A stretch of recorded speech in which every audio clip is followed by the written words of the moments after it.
வணக்கங்க. இன்றைக்கி beetroot cutlet எப்படி பண்ணுறதுன்னு பார்க்கலாம். வாங்க வீடியோக்குள்ளே போகலாம். பீட்ரூட் வந்து நல்லா ஒரு ஃப்ரெஷ்ஷான பீட்ரூட்டை வந்து ஒரு 3 பீட்ரூட்டை நல்லா தோலை சீவிட்டு ஒரு மீடியம் சைஸாக இருக்குது நல்லா துருவி நல்லா வந்து ஸ்டீம் பண்ணி வச்சுருக்கேன். அப்புறம் வந்து உருளைக்கிழங்கு வந்து அதே மாதிரி ஒரு 3 உருளைக்கிழங்கை வேக வச்சு மசிச்சு எடுத்து வச்சுருக்கேன். அப்புறம் உப்பு தேவையான அளவு, இஞ்சி பூண்டு பேஸ்ட் வந்து 1 டீஸ்பூன் எடுத்துருக்கேங்க. காரம் வந்து ஒரு 1/2 டீஸ்பூன் எடுத்திருக்கேன். பிளாக் சால்ட் ஒரு 1/2 டீஸ்பூனு, மஞ்சள் பொடி ஒரு 1/4 டீஸ்பூன் எடுத்திருக்கேன்.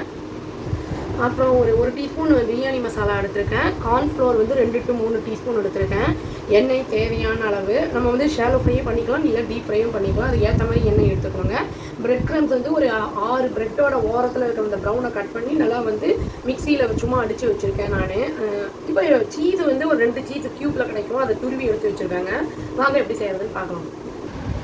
இப்போ வந்து ஒரு பவுலில் வந்து ஒரு டஃப் ரெடி பண்ணிக்கலாங்க. வேக வச்ச பீட்ரூட் துருவி வச்சு வேக வச்சுருக்கோம்ல அது, அப்புறம் மசித்த உருளைக்கிழங்கு எல்லாத்தையும் நல்லா போட்டு பிசைஞ்சுக்கலாம். லம்ஸ் இல்லாத மாதிரி நல்லா வந்து அதை பிசைஞ்சுக்கணும். இப்போது இஞ்சி பூண்டு பேஸ்ட்டு போட்டுடலாங்க. இப்போ துருவி வச்ச சீஸையும் ஆட் பண்ணிடலாங்க. அதோட 2 கியூப் வந்து துருவி வச்சுருக்கோம் இல்லைங்களா, அதையும் நல்லா ஆட் பண்ணிக்கலாம். டேஸ்ட் நல்லாயிருக்கும். இப்போ எல்லா பொடியெல்லாம் போட்டுடலாங்க. கரம் மசாலா, அப்புறம் வந்து கொஞ்சமாக வந்து பிளாக் சால்ட் போடுங்க, மஞ்சள் தூள், காரப்பொடி எல்லாம் போட்டுடலாம். நல்லா மிக்ஸ் பண்ணிக்கணுங்க. இப்போது சோள மாவு இருக்குது இல்லைங்களா, அதில் வந்து கொஞ்சம் தண்ணி போட்டு நல்லா மிக்ஸ் பண்ணிக்கலாங்க. அதை இப்போ சோள மாவை தண்ணி போட்டு நல்லா கரைச்சி வச்சாச்சுங்க. ரொம்ப தண்ணியாக இருக்கக்கூடாது, கொஞ்சம் அது கோட்டிங் ஓட்டணும், அதுக்கேற்ற மாதிரி பண்ணியாச்சு. இப்போது அந்த பீட்ரூட்டை உருளைக்கிழங்கி மசிச்சு வச்சுருக்கோம் இல்லைங்களா, அந்த மசாலாவை வந்து இதில் டிப் பண்ணிடலாம். அந்த உருண்டை இருக்குது இல்லைங்களா, அதை நல்லா கையில் வச்சு எண்ணெய் தடவி ஃப்ளாட்டன் பண்ணி நல்லா அதை வந்து கட்லெட் ஷேப்பில் பண்ணிவிட்டு ஒரு பிளேட் எடுத்து வச்சுருக்கோங்க.